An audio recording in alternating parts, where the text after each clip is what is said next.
Kepada Tuhan, kami bersyukur untuk cinta-Mu yang besar, untuk pengorbanan-Mu di atas kayu salib. Engkau mati, gantikan hidup kami Tuhan. Kami yang seharusnya mati di atas kayu salib untuk menebus dosa kami. Tapi karena cinta-Mu yang besar, Engkau rela mati di kayu salib, menebus dosa kami, membayar lunas hutang dosa kami. Betapa kami bersyukur kepada Tuhan. Dan di hari Jumat Agung ini Tuhan, kami bersama dengan seluruh gereja-gereja Tuhan yang lain di seluruh dunia, kami mengingat kembali bagaimana pengorbanan-Mu yang besar bagi kami manusia. Engkau mati menyelamatkan kami. Terima kasih Tuhan, kami buka hati kami, pikiran kami untuk kami bisa belajar kebenaran firman Tuhan bersama-sama. Urapi hamba-Mu dan juga kebenaran firman Tuhan yang akan hamba-Mu sampaikan. Terpujilah nama-Mu, di dalam nama Tuhan Yesus kami berdoa dan kami mengucap syukur kepada Tuhan. Haleluya. Amin. Amin. Puji nama Tuhan. Pada kesempatan hari ini kita memperingati Jumat Agung ini, kita akan membahas satu topik yang kita akan diberkati bersama-sama, yaitu tentang korban yang sempurna, the excellent sacrifice. Nah, Jumat Agung kita rayakan, gereja-gereja merayakannya untuk memperingati dan mengenang bagaimana Yesus disalib di atas tiang kayu salib untuk menebus dosa kita semua. Di dalam Yohanes pasal 19 ayat yang ke-30. Yohanes pasal yang ke-19 ayat yang ke-30. Bagi jemaat yang punya Alkitab bisa buka Alkitab bersama-sama dalam Yohanes 19 ayat yang ke-30. Satu ayat yang akan kita renungkan bersama-sama berbicara tentang bagaimana Yesus berkata untuk yang terakhir kalinya ketika ia berada di atas tiang kayu salib. Yohanes 19 ayat yang ke-30. Demikian firman Tuhan. Sesudah Yesus meminum anggur asam itu, berkatalah ia, "Sudah selesai." Lalu ia menundukkan kepalanya dan menyerahkan nyawanya. Kematian Yesus menjadi korban yang sempurna, di mana kata terakhir dari 7 perkataan Yesus disalib, perkataan yang terakhir adalah sudah selesai. Nah, sebelum saya ingin membahas kebenaran firman Tuhan lebih jauh, saya mau kita flashback kembali peristiwa-peristiwa yang terjadi tadi malam, di mana Yesus mengadakan perjamuan suci. Lalu Yesus sebelum membasuh kaki murid-muridnya, lalu Yesus berdoa di Taman Getsemani. Lalu akhirnya Yudas Iskariot menjual Yesus dengan 30 keping perak. Lalu akhirnya Yudas Iskariot menyerahkan Yesus dengan mencium Yesus. Itu adalah ciuman pengkhianatan. Lalu Petrus dengan penuh semangat membela Yesus, lalu akhirnya memotong telinga seorang prajurit Romawi yang bernama Malkus. Lalu akhirnya Yesus pun menyembuhkan telinga dari prajurit tersebut, lalu menempelkannya kembali. Inilah mujizat Yesus yang terakhir sebelum Yesus mati. Pada waktu memulai Yesus dalam pelayanannya, Yesus mengadakan mujizat pertama, mengubah air menjadi anggur. Tetapi mujizat Yesus yang terakhir adalah menempelkan telinga seorang prajurit yang dipotong oleh Petrus. Petrus awalnya membela Yesus mati-matian, bahkan rela menyerahkan nyawanya. Lalu berakhir Petrus menyangkali Yesus 3 kali. Dan memang sebelum ayam jantan berkokok, seperti yang dikatakan oleh Yesus, Petrus menyangkal Yesus 3 kali. Dan setelah itu, semalam-malaman Yesus tidak istirahat, Yesus tidak tidur. Lalu paginya memang subuh-subuh Yesus harus diserahkan. Dan memang pada hari berikutnya, yaitu pada hari ini, di mana Petrus menyesal karena sudah berdosa dengan menyangkal Yesus 3 kali. Dan peristiwa yang terjadi hari ini juga di mana Yesus diadili. Dari 4 kali pengadilan. Dari 4 kali pengadilan. Dari imam besar. Lalu akhirnya dilempar ke Pilatus. ke Herodes lagi. Lalu akhirnya kembali lagi kepada Pilatus. Yesus cuma mengeluarkan 1-2 kalimat waktu dengan Pilatus. Lalu akhirnya seluruh rakyat berteriak, salibkan dia, bebaskan Barabas. Lalu akhirnya Pontius Pilatus tidak tahan dengan desakan dari orang-orang, dari rakyat banyak. Lalu akhirnya Pilatus menyetujui untuk Yesus disalibkan. Lalu akhirnya Pilatus mencuci tangannya sebagai tanda bahwa dia tidak mau terlibat dalam hal penyaliban Yesus. Lalu akhirnya Yesus pun diarak dengan memikul salib ke bukit Golgota. Apa arti dari Golgota? Golgota adalah tempat tengkorak, bukit tengkorak. Tempat yang paling menyeramkan dan menyedihkan. Golgota artinya tempat tengkorak. Itu memang disebutkan dalam Matius 27 ayat yang ke-33. Dalam perjalanan Yesus harus memikul salib. Yesus harus berjuang mati-matian. Karena memang sambil dicambuk, sambil diludahi, sambil dipukul, Yesus harus pikul salib yang begitu berat. Sampai akhirnya Yesus terjatuh. Yesus sudah tidak sanggup lagi untuk pikul salibnya. Lalu akhirnya Yesus dibantu oleh seorang yang bernama Simon dari Kirene. Lalu setelah kira-kira siang, hampir jam 12 siang. Lalu mulailah mereka mempersiapkan untuk Yesus disalibkan. Jam 12 Yesus disalibkan. Lalu akhirnya Yesus mati.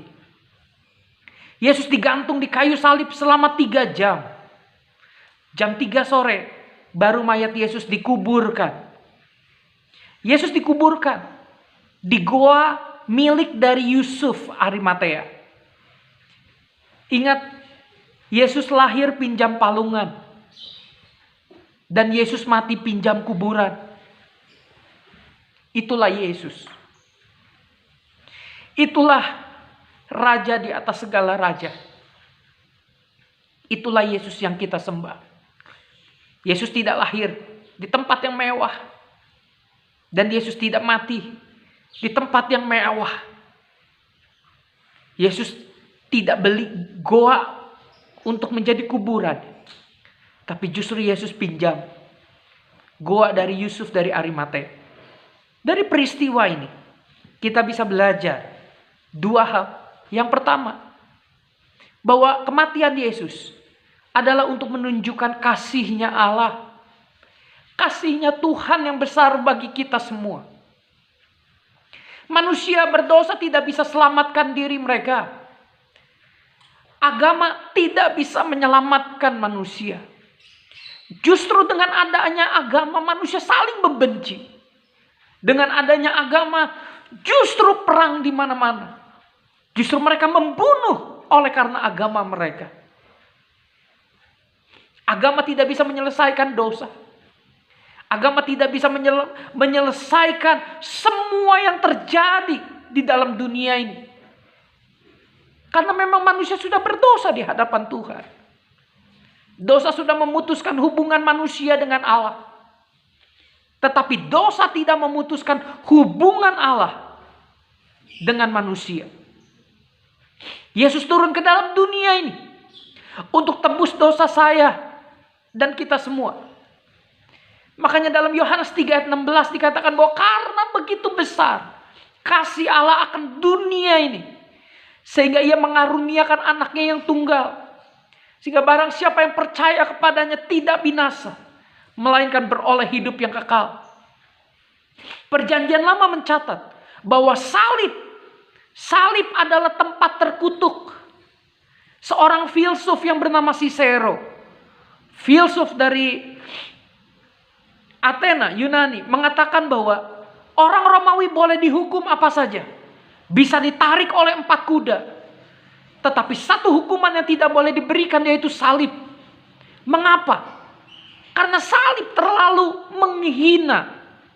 Orang yang disalib, persentase 90% itu negatif. Bapak-bapak gereja waktu menggambar Yesus disalib, rasanya dengan susah hati Karena Tuhan dipamerkan dengan kondisi yang telanjang. Mengapa? Mengapa Yesus harus telanjang di atas tiang kayu salib? Salib itu bukan sekedar hukuman fisik, tetapi hukuman mental, psikologis, secara kejiwaan. Orang dipaksa mati pelan-pelan dan jadi hiburan bagi banyak orang. Salib menjadi tempat yang begitu menjijikan dan menyeramkan. Orang Kristen sepanjang zaman memberi penghormatan untuk salib. Ada ribuan salib yang ada pada zaman itu. Mengapa hanya aja satu salib Yesus yang menjadi spesial? Sekarang salib menjadi barang yang murahan. Salib menjadi barang utama salib menjadi bagian utama dalam berita Injil, bukan karena salibnya, melainkan karena siapa yang tergantung di kayu salib. Yesus mati di kayu salib karena cintanya yang besar buat kita semua. Yang kedua, Yesus adalah anak domba Allah yang disalib untuk menebus dosa kita. Salib adalah penghukuman, judgment, sekaligus keselamatan. Salib adalah hari penghukuman sekaligus hari keselamatan, atonement. Dalam bahasa Inggrisnya atonement. Apa artinya atonement? Atonement itu dalam bahasa Inggris berarti at one man. Pada satu orang, yaitu Yesus Kristus. Jadi penebusan, atonement artinya at one man, di mana penebusan hanya dilakukan oleh satu orang, yaitu Yesus Kristus. Dia adalah anak domba Allah yang tersembelih di atas tiang kayu salib. Yohanes Pembaptis mengatakan, lihatlah anak domba Allah yang menebus dosa dunia. Dalam Yohanes pasal yang pertama ayat yang ke-29. Bahkan Rasul Petrus mengatakan bahwa kita ditebus bukan dengan perak dan emas, tapi dengan darah yang mahal, yaitu darah Kristus, yang sama seperti darah anak domba yang tidak bernoda dan tidak bercacat. Yes. Ya, Tuhan tebus kita bukan dengan emas dan perak. Kalau Tuhan tebus kita dengan emas dan perak, orang kaya akan sombong di hadapan Tuhan. Saya bisa beli. Saya punya emas. Saya punya uang yang banyak. Saya bisa beli keselamatan. Tetapi keselamatan tidak bisa dibeli dengan emas, perak, uang, atau apapun yang berharga di dalam dunia ini. Tapi melalui darah Yesus. Kata sudah selesai, tetelestai, artinya it is finished. Artinya karya pengorbanan dan keselamatan sudah selesai dan sudah dibayar melalui kematiannya. Sebab harganya sudah lunas dibayar. Waktu Yesus terpaku di atas kayu salib. Dan kematian Yesus di kayu salib itu untuk mengalahkan si iblis. Kita tahu iblis adalah bapa dari segala pendusta. Di mana Adam dan Hawa tertipu, lalu akhirnya mereka jatuh dalam dosa dengan memakan buah pengetahuan yang baik dan yang jahat. Dan kemenangan Yesus di kayu salib dengan meremukkan kepala si ular ketika berada di dalam taman Getsemani dilanjutkan dengan kemenangannya setelah ia menyelesaikan karya penebusan melalui kematiannya di kayu salib. Kalau kita nonton The Passion of the Christ yang dibuat oleh Mel Gibson, dengan tajam Mel Gibson mengisahkan bahwa ketika Kristus mati di kayu salib, iblis berteriak sebuah teriakan kekalahan. Puji nama Tuhan, haleluya. Kematian Kristus benar-benar telah meremukkan kuasa iblis, sehingga iblis tidak lagi memiliki kuasa apapun atas kita sebagai umat Tuhan. Jaminan kematian Kristus inilah yang menguatkan kita di saat kita berada di dalam dunia ini. Di saat kita harus bersaksi di tengah dunia ini. Di tengah dunia ini, iblis terus menggoda kita. Iblis terus menggoda anak-anak Tuhan untuk menjauh dari Tuhan. Tapi puji nama Tuhan, bahwa kasih-Nya Tuhan tidak bisa memisahkan kita dari kasih Kristus. Baik iblis, penguasa di udara, atau apapun, bahkan baik penderitaan, tidak ada yang bisa memisahkan kita daripada kasih-Nya Tuhan. Meskipun iblis berusaha merayu kita untuk kita menjauh dari Tuhan sebagai umatnya. Tapi hari ini, apabila memang kita jauh dari Tuhan, kembalilah kepada Tuhan. Percayalah bahwa Kristus telah mati bagi kita. Kristus telah meremukkan kuasa si iblis. Sehingga iblis tidak lagi mampu untuk menguasai hidup kita. Oleh karena itu, anak-anak Tuhan sejati tidak mungkin bisa disantet. Tidak mungkin bisa dirasuk oleh setan. Karena Roh Kudus ada dalam diri kita lebih besar daripada roh yang ada dalam dunia ini. 1 Yohanes 4 ayat keempat. Dan juga Roh Kudus tersebut yang mengefektifkan karya penebusan Kristus ke dalam diri umat pilihannya. Sehingga kuasa iblis tidak mampu menembus hidup kita sebagai umat pilihannya. Ya, puji syukur kepada Tuhan. Ini hak istimewa kita sebagai anak-anaknya. Jika kita telah menempatkan jaminan yang luar biasa, yang agung ini, kenapa kita harus takut? Kenapa kita harus menyerah kepada rayuan iblis? Iblis dan kuasanya telah diremukkan melalui kematian Kristus di kayu salib. Dan kita sebagai anak-anaknya yang telah ditebus oleh darah Kristus, wajib mengusir setan dengan kuasa dari Kristus. Mengusir setan bukanlah karunia, tetapi hak setiap anak Tuhan yang telah ditebus dengan darah Kristus. Sehingga kita tidak perlu lagi takut kepada iblis. Yesus mati di kayu salib tebus dosa kita. Betapa mulianya, betapa berharganya, betapa agungnya darah anak domba yang menghapus dosa kita semua. Mari kita hargai kematian Yesus di kayu salib. Dengan apa? Pertama, hidup benar sesuai dengan firman Tuhan. Apabila mungkin kita sudah jauh daripada Tuhan, hidup kita sudah terkontaminasi dengan dosa. Hidup kita sudah tergiur dengan kenikmatan dunia ini. Kembalilah kepada Tuhan. Hiduplah benar sesuai dengan firman Tuhan. Yang kedua, tinggalkan dosa dan kesenangan dunia. Dunia ini akan segera berlalu. Tetapi orang yang sungguh-sungguh mengerti kehendak Tuhan akan tetap hidup untuk selama-lamanya. Tinggalkan dosa. Sebab upah dosa adalah maut. Tinggalkan dosa. Dosa apa? Dosa judi online, dosa mabuk, dosa perzinahan. Bertobatlah. Tinggalkan dosa dan semua kesenangan dunia ini. Berikan hidupmu untuk Tuhan. Hargai kematian Tuhan di kayu salib. Pengorbanan Tuhan yang besar. Dengan kita kembali kepada Tuhan. Dan yang ketiga, yang terakhir. Melayani Dia. Dengan kesungguhan hati. Minggu lalu, hari Minggu kita sudah membahas tentang konsep agorazo, ex-agorazo, dan latrao. 3 konsep ini. Agorazo artinya Yesus datang ke dalam pasar budak. Kita yang bergelimpangan di pasar budak. Lalu akhirnya melalui kematian Yesus, Yesus datang ke pasar budak itu untuk membeli kita dengan harga yang lunas dibayar. Ex-agorazo, ex artinya dikeluarkan. Kita yang sudah dibeli, kita yang sudah ditebus dengan darah Tuhan. Kita dikeluarkan dari pasar budak itu. Dan latro, kita mengabdi kepada Tuhan yang sudah selamatkan hidup kita. Yaitu Yesus yang sudah selamatkan hidup kita. Kita berikan hidup kita sepenuhnya untuk Tuhan. Tuhan, aku mau melayani Engkau. Biarlah aku menjadi hamba-Mu seumur hidupku. Aku melayani-Mu Tuhan karena aku cinta kepada Engkau.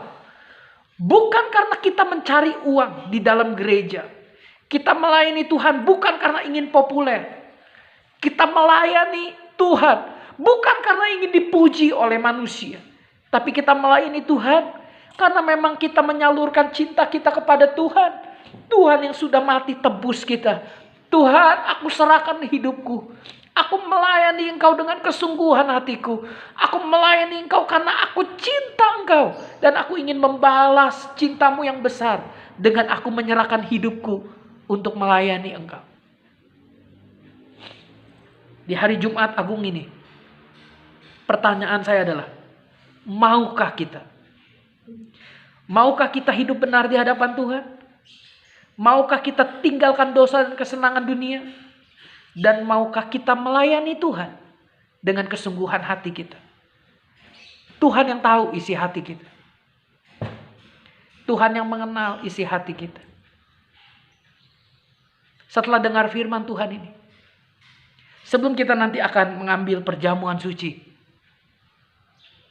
kita mengingat kembali roti yang melambangkan tubuh Tuhan yang dipecah-pecahkan bagi kita, dan anggur yang melambangkan darah Kristus yang mengalir di tiang kayu salib untuk menebus dosa kita.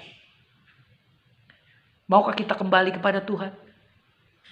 Maukah kita menyerahkan hidup kita kepada Tuhan? Biarlah kita yang menjawabnya sendiri. Kita yang berurusan dengan Tuhan secara pribadi. Izinkan Tuhan mengintrospeksi diri kita. Dan kita jujur di hadapan Tuhan. Kita jujur di hadapan Tuhan. Tidak ada yang tersembunyi di hadapan Tuhan. Mari kita kembali kepada Tuhan. Kita berikan hidup kita. Kita bersyukur untuk cintanya Tuhan yang besar buat kita. It is finished. Sudah selesai. Yesus mati di kayu salib untuk tebus dosa kita semua. Dan Yesus mati menjadi korban yang sempurna bagi kita manusia.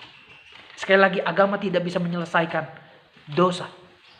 Dengan justru adanya agama, orang-orang yang beragamalah yang banyak melakukan dosa. Kalau agama bisa menyelesaikan semua dosa dalam dunia ini, kenapa masih ada perang agama? Kenapa masih menyindir agama yang lain dan akhirnya menimbulkan sesuatu hal yang tidak baik?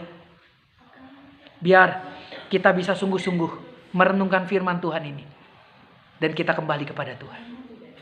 Mari kita tundukkan kepala kita. Kita akan datang kepada Tuhan.